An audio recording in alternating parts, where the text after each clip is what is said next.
namin yung logo na nakalagay sa likod. Yung Eagles lang yung alam ko dyan. Grupo ni na Boss A. Yung iba, hindi ko alam. Baka familiar kayo guys. Yung kulay blue sa kaliwa, yung kulay gold sa kanan, hindi ko alam. Ay, ang cute ng doggy! Doggy, doggy, doggy! Hi doggy! Bye bye doggy! So yung pinalagay kong RFID last time, okay naman, nare-read naman sa tollgate ka. So pagka niloadan mo, error, ayaw mag-load. So dito ako magpapaload ngayon. Dapat di ako sa Angeles mag-exit eh. Kano kayo papaload ko? 1,000 na lang siguro. So, biyahe ulit ako ng Manila ngayon. Tingnan nyo, Panay Manila ang biyahe ko. Kaya naman ako bumibili ng adventure bike. Gawa ng hindi pa ako na babanda ng Zambales, nabababad yung biyahe sa La Union. Madalang lang pumunta ng Baguio. Kaya ako nag-sports touring, not actually adventure bike. Sports touring bike yan. Ito Z1, okay naman. Kaya so, syempre, after 3 hours na biyahe na diretso, ngawit ka dyan.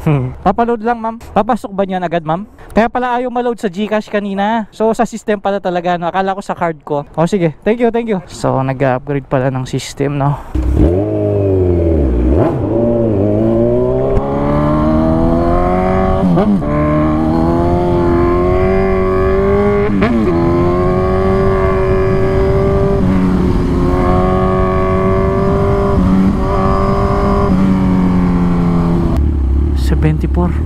Okay na rin, sige. Sigurado yung 500 ko dito. O boss, kung pwede lang mag-unleaded, no? Bawal kasi mag-unleaded yung mga Z1 eh. Kailangan not less than 95 octane yung ikakarga.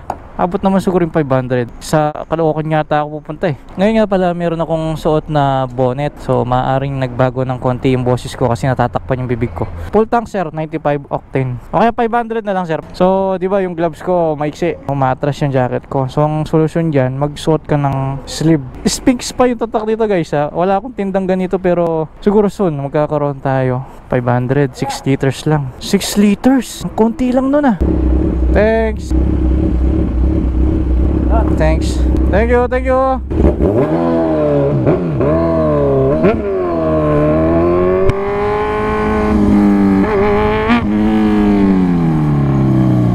Ay, swerte. Konti lang nakapila. Wala akong no choice kundi mag-cash lane. Bango ng office nila. Sana all aircon.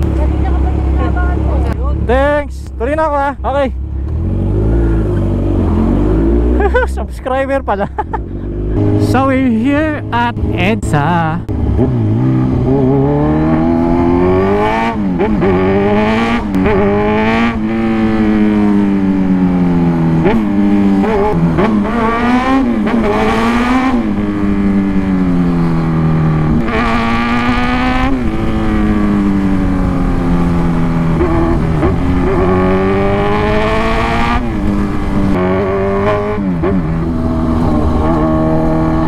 Ito yung tulay na may humps.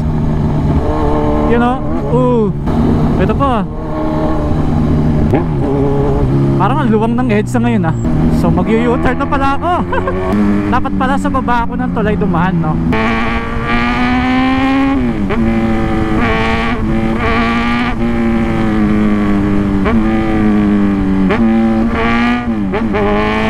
Meron nga pala akong photoshoot para sa Extreme 1. Kung ito ay pinapanood nyo ngayon, malamang nasa Thailand ako ngayon. Yung date kasi ng paglipad ko papuntang Thailand kasama ng 4S1M is November 15 hanggang 22. Medyo malayo-layo pa pala yung biyahe ko, 15 kilometers pa mula dito.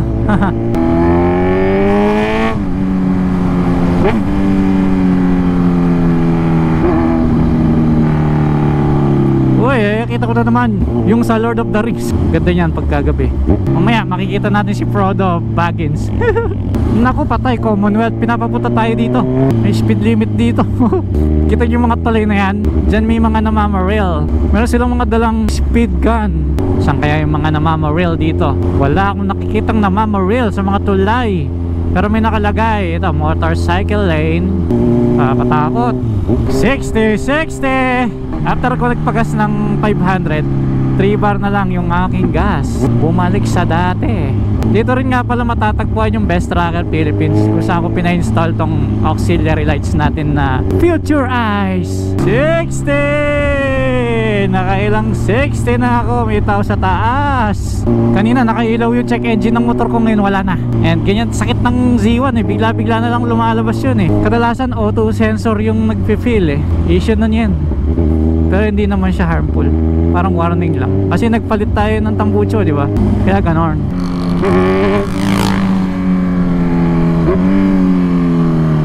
Oh no! Ginagawa mo! What are you doing? Ingat po! Nga pala, no, sinubukan ko mag-vlog gamit yung iPhone 13 Pro Max natin. Bumili ako ng mic adapter para sa kanya. So okay naman, kaso ang laki. Dapat pala iPhone 13 mini lang, no? Kaso 128 lang yung memory nito eh.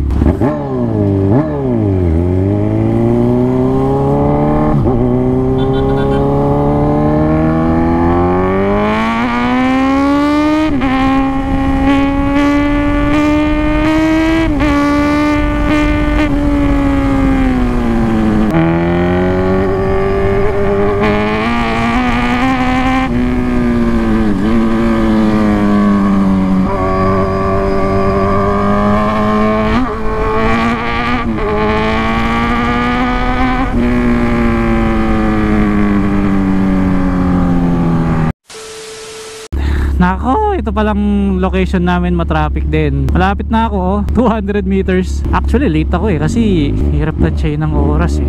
O, dito na yun, oh. Lampa tayo dito. Hindi ko alam kung saan sila eh. Iyon, lumagpas ako ng konti. Ay, sige sir, sige. Okay lang yan, nasa yung cellphone. Nanginginig si sir eh. Yan, oh. Thank you. Ingat ka ha. Nasaan yun? Nagmotor na ako para mabilis. Bye-bye, bye-bye. Ayos yung hideout natin dito ah. Hinga din ako nito. Ilang floor to? Ay, hindi na pala. Unang pasok, Jollibee agad. Sakto yung pagdating ko, kumakain ah. Kala ko kanina, Jollibee. Popeyes pala, mas sosyal. Oh, anong pangalan ni sir? Issue Boy TV. Yo! So yun, kain tayo guys. Maya-maya lang, magpa-photoshoot na kami ng Extreme One Products, di ba? Yes, boss. Extreme One product. Shoutout kay Sir Ruben. Alright! Yan o. Ganda ng studio. Mga gamit nila o. Ganda ng mga camera nila o. Yan pa o. So tapos na si Masato, ako na yung next niyan guys. Parang ano na sa POE? Endorser ka ng PO? Siyempre, love your eyes. Wow! Sipin mo ko yan o. Nice o.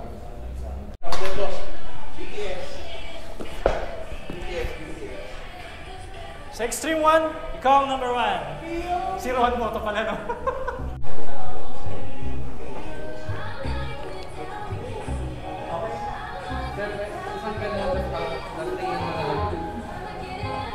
Yan. Yung pagpapalit ng battery sa GoPro natin, madali lang. Buksan mo lang to. Matatanggal mo na yung battery. Hindi mo siya kailangan tanggalin sa case para mapalitan yung battery. Yun, okay na. Tapos, yung sleeve ng Sphinx meron na. So kahit hindi siya full arms hanggang sa balikat, no, okay lang. Ang importante lang yung dito natatakpan. Ngayon, susuot ko yung jacket ko. Diretso lang.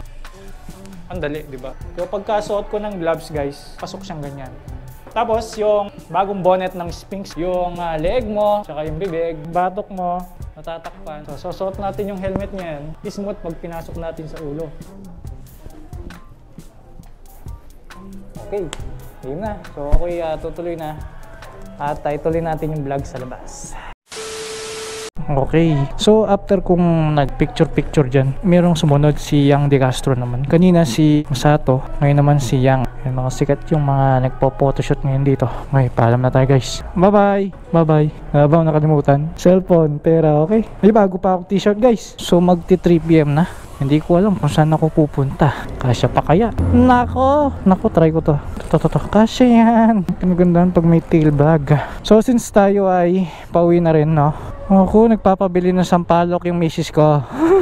Let's go, boys.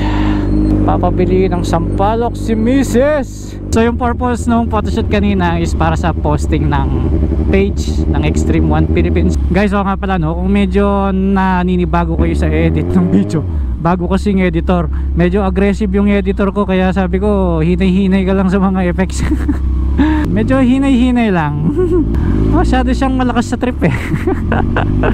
Pero kung natutuwa, okay naman. Siyempre hindi naman lahat nakakaget sa pinag-i-edit niya, no? Ilan na kaya yung natumba dito sa kanal na to? Tignan nyo, eto na yung sinasabi ko. Buti na lang di ako naligaw. Smart Connect na to. So naka-shortcut ako. Nagkaroon pa ako ng mission pa uwi. Mahahanapan kaya natin siya ng sampalok na maasim. Dapat yung maasim, hindi yung matamis. Kung kaya nung Grab, kaya din natin. Pero di tayo makakalusot. Ayun na, nagtago na. Hindi kasya ako. Kasya naman ako dito eh.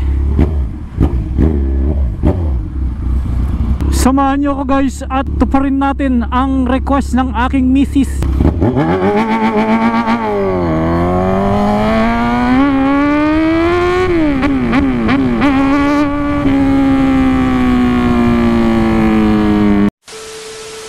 May mga logo na naman ako nakikita sa sasakyan. Ayan, Eagles din. At talagang alam ko yung Mason. Yun lang yung alam ko. Kasi na-curious din ako kasi marami akong nakikitang nakadikit na ganun. Tapos ito nga, biglang dumami yung mga logo na ganyan like yung Eagles. So yun yung madalas ko nakikita, yung mga Eagles, mga kuya at ate. Wala namang problema sa pagdidikit ng ganun. Kasi proud sila. Kasi pinaghirapan nila yan. Ika nga earn, not given. At saka may purpose din yung kanilang pagsali dyan. Hindi lang basta-basta palamuti lang. Marami silang natutulungan ng mga kababayan natin. So yung mga samahan na handang tumulong, lalo na sa mga panahon na kalamidad, diba? Tsaka may mga nakikita akong sticker sa truck, kulay green na bilog. Ito, speaking, pakita ko sa inyo ha. Ito, yan o. Yan, ano ibig sabihin yan guys? Bulacan, Norsagaray, ano yan? Parang tracking club. Sabi ng mga subscriber natin dito, okay daw yung wind noise, baga mahina lang, tapos yung boses ko clear. So ibig sabihin okay yung helmet pang vlog, diba? May na-try kasi ako nun yung Shoei X14 ko. Malakas yung wind noise, hindi ko maintindihan, pero ang haba naman ng chin curtain niya. Siguro yung chin curtain ng problema kasi butas-butas siya. Unlike dito, covered talaga siya, no? Okay, dito ako maghahanap ng sampalok. Sa likod tayo dadaan. Merong nagtitinda dito puro mga pasalubong eh. Imbis na sa Lakeshore ako pupunta, dito na lang. Okay, so handa tayo ng pira para may pambayad. Tingin tayo ng sampalok dito. Sampalok. Ay, ito maganda. Madadala ko kaya ito. Bibili muna natin siya ng isa. Tikim-tikim muna. Wala na bang iba? Bangkok, sampalok. Hindi na lang, bite size. Maasim po ito, ma'am. Okay, madadala ko kaya ito. Naku, kasya kaya dito. Baka hindi tayo papasukin sa gate pag di natin siya binilan. Ay, Diyos ko, hindi kasya. Pumasok ka. Kung hindi ako makakauwi. Ayan, toll gate ko yan eh. I get pass. Okay, pasalubong na kay Mrs. Diba?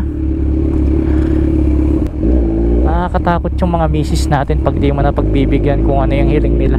Pero wag lang Jollibee. Hindi ko madadala. Ito naman yung Petron Lakeshore na sinasabi ko. Ang gagawin ko dito, magpipicture na ako para makita na ni Mrs. na may dala akong sampalok. Para pag uwi mamaya, diretso, smooth ang pasok natin sa bahay. Dito tayo magpipicture. Very good, sabi siguro, no? Very good yung asawa ko ngayon, ah. May pasalubong, ah.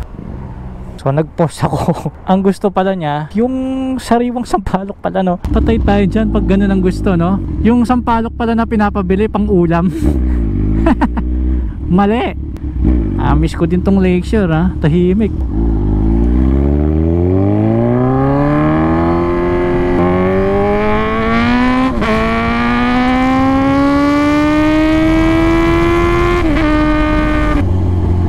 Cash nga pala tayo. Siguro kung i-compute mo yung nagastos kong maghapon, mahina na yung 3,000.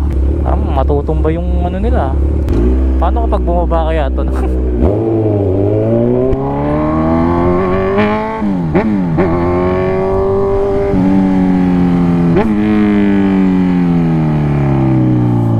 So time check tayo, 3:56 PM. Malapit na mag rush hour. Punta tayo dito sa Autofit. Tahimik ka. Saan yung mga tao dito? Chairman? Dito tayo, si Boss Reed. Ay! Oh, kumusta? Tapos na daw? Nakita mo? Nakamotor ako eh. Nakita ko ulit yung mga nagtitinda ng sabon.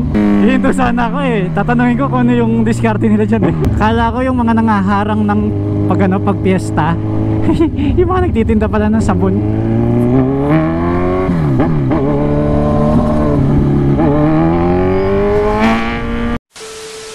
What's up guys? As you can see, nandito tayo sa bahay. Di ba, bumili ako ng pasampalok, di ba? So pasado, nandito tayo sa bahay, nakapasok tayo. For the last part ng vlog natin, gusto ko i-share sa inyo itong panglinis ko ng motor. So mahilig tayong mag-DIY sa bahay. So ito, wireless, pero may hose, no guys? Wala namang Bluetooth na tubig eh.